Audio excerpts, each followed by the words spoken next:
आप दांतों तले उंगली दबा लेंगे। इनका नाम है अभिज्ञ आनंद। उम्र है 14 साल। काम बड़े बड़े सामने नहीं ठहर पाएंगे। अभी जैसे ही कोरोना का कहर टूटा तभी अचानक सिल्विया ब्राउनी सुर्खियों में आ गई थी, क्योंकि उन्होंने 2008 में ये भविष्यवाणी की थी कि ऐसे ऐसे एक वायरस आएगा जिससे पूरी दुनिया हलकान हो जाएगी। और अब ये 14 साल का ज्योतिषी अभिज्ञ आनंद 7 समंदर पार तक सुर्खियां बटोर रहा है। ये अपना कॉन्सेंस नाम से एक यूट्यूब चैनल चलाते हैं। इनके बारे में कहा यह जाता है, कहा नहीं आप इसे देख लेंगे, कि 22 अगस्त 2019 को ही इन्होंने कोरोना को लेकर के भविष्यवाणी कर दी थी। बता दिया था कि कैसे एक वायरस आएगा और उसके बाद पूरी दुनिया उसके सामने नतमस्तक होगी। Mars and Saturn, the close conjunction begins at 31st March, 4:30 p.m. and the whole world will be rocked with disaster and wars may begin at this moment. And before this also there is going to be a lot of tension throughout the months, and when Mars and Saturn get conjunct, we'll have something like Hiroshima, Nagasaki in Japan, bomb blasts and whatnot, dangers, etc. will happen, and economic disasters will happen, and gold prices will rise with oil.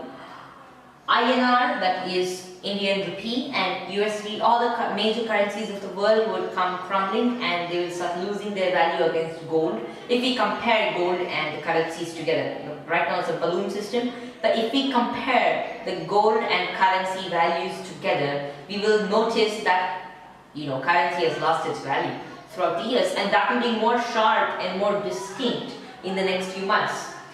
And Air India, the aeroplane industry, automobile industry and motorcycle industries will suffer severely during this time, because Sagittarius is the sign of the horse. So the ancient horse means today's transport. So today's transport is going to be badly affected, and economically the transport system and the companies that create machines for transport will get affected, especially government related companies for transport, and more so likely aeroplanes. And next, international tension focusing on USA and Iran, that will be on the Middle East. The Middle East is basically northwest to India. Every prediction in astrology is made from the center of India, because India is a hotcake of energy. Transportation यानी transport sector, automobile sector, ये सभी बर्बाद हो जाएंगे। जिस वक्त इन्होंने ये वीडियो अपलोड किया अपने यूट्यूब चैनल कॉन्सेंस पे, उस वक्त किसी ने इसको नोटिस नहीं किया। बट जैसे ही कोरोना का कहर बढ़ने लगा, लोग इधर उधर ढूंढने लगे कि इसका इलाज क्या है, कब ये ख़त्म होगा। अचानक लोगों की नज़र इस यूट्यूब चैनल और 14 साल के किशोर ज्योतिषी अभिज्ञ आनंद पे गई। फिर क्या था, वो 22 अगस्त 2019 का वीडियो दुनिया भर में फेमस हो गया। इसके बाद इन्होंने एक एक करके कई वीडियो इस पे बनाए हैं। अभिज्ञ आनंद की भविष्यवाणी है कि 31 मार्च 2020 से अचानक इस बीमारी में विस्फोट होगा और 2 अप्रैल के बीच में बहुत ज़्यादा लोग इससे पीड़ित हो जाएंगे। फिर वो कह रहे हैं कि 29 मई तक विश्व की 80% आबादी इस वायरस से ग्रस्त हो जाएगी और जो 20% आबादी इसमें ख़त्म हो जाएगी। फिर इनका एक जो इन्होंने वीडियो बनाया था और जो बातें कही थी, उसके बाद जब मीडिया ने इनसे संपर्क किया तो इन्होंने ये 30 मई से इसमें डाउनफॉल आने की बात कही थी। बट 8 अप्रैल को एक इन्होंने नया वीडियो अपलोड किया अपने चैनल पे, और जिसमें उन्होंने ये बताया कि उनकी बात को गलत तरीके से पेश किया गया। इसमें 29 या 30 मई से नहीं बल्कि 29-30 जून से आकर के थोड़ा डाउनफॉल शुरू होगा इस वायरस में और उसका प्रभाव कम होने लगेगा। लेकिन ये संकट बहुत लंबा चलने वाला है और ये नवंबर दिसंबर तक जाएगा और इसका इफ़ेक्ट यहीं तक नहीं रहेगा बल्कि भूखमरी के कगार पे दुनिया पहुंच जाएगी। What we can do to stop this, but this is just a gist of it, and I would like to continue with the next topics in this video at present, and some more things would be that Some people all over social media and even in the mainstream media have written articles about my prediction, stating that I have claimed the end of coronavirus to be May 29th. My dear friends, the coronavirus isn't going to end May 29th. It's just going to start gradually decreasing post May 29th. People have to understand and hear properly, especially the people who are writing articles on media, because they're not hearing me out properly.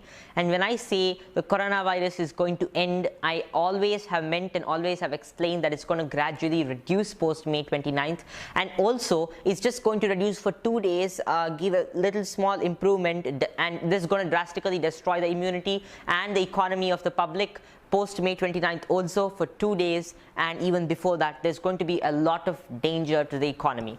But after this, June, till the end of June, I don't see any good for the world.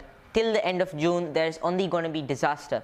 Maybe the starting of July, of course, the starting of July is going to herald a slow reduction in the coronavirus, an actual slow reduction. ये अपने video में ये भी कहते हैं कि जो सुधार होने लगेगा उसमें जा कर के 10 सितंबर को इस वायरस से अंतिम मौत होगी।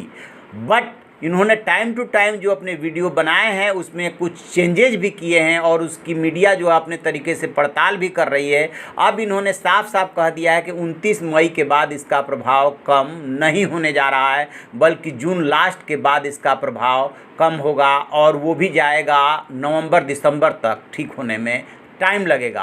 और उससे भी आगे इसका प्रभाव इसलिए बना रहेगा क्योंकि जो पैदावार है, जो प्रोडक्शन है, वो स्वाभाविक रूप से कम हो जाएगा, लिहाजा भूखमरी की समस्या पैदा हो सकती है। तो इस तरीके की इन्होंने भविष्यवाणी की। तो अब सवाल ये उठ रहा है कि भारत में जो 19 दिन का लॉकडाउन बढ़ाया गया है उसके बाद क्या होने वाला है। जिस तरीके की भारत सरकार की और राज्य सरकारों की तैयारी है उसके बाद ये देखने से साफ लग रहा है कि अभी समस्या का एकदम से अंत नहीं होता हुआ सा दिख रहा है। लिहाजा भारत सरकार ऐलान कर चुकी है कि वो 1 लाख बेड की व्यवस्था की हुई है, 600 अस्पतालों की व्यवस्था की हुई है।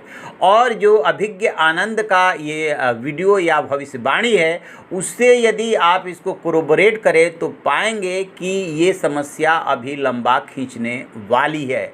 और दुनिया में ये अभिज्ञ आनंद अचानक जो है बहुत ज़्यादा फेमस हो गए हैं, इनसे क्वेरी की जा रही है, मीडिया सवाल पूछ रही है और टाइम टू टाइम ये उसमें चेंजेज भी कर रहे हैं। तो अब सबकी नज़र इस बात पर लगी है कि अभिज्ञ आनंद अगली जानकारी क्या देने वाले हैं, क्योंकि अब इनका चैनल बहुत ज़्यादा फेमस हो गया है और उसे देखा जाने लगा है। तो अभिज्ञ आनंद की अगली भविष्यवाणी पे हम नज़र बनाए हुए हैं। जैसे कोई अपडेट मिलेगा आपको ज़रूर बताएंगे। आप देखते रहिए हमारा डिजिटल चैनल इन खबर। Thank you. इन खबर चैनल को सब्सक्राइब करें और बेल आइकन दबाना ना भूलें।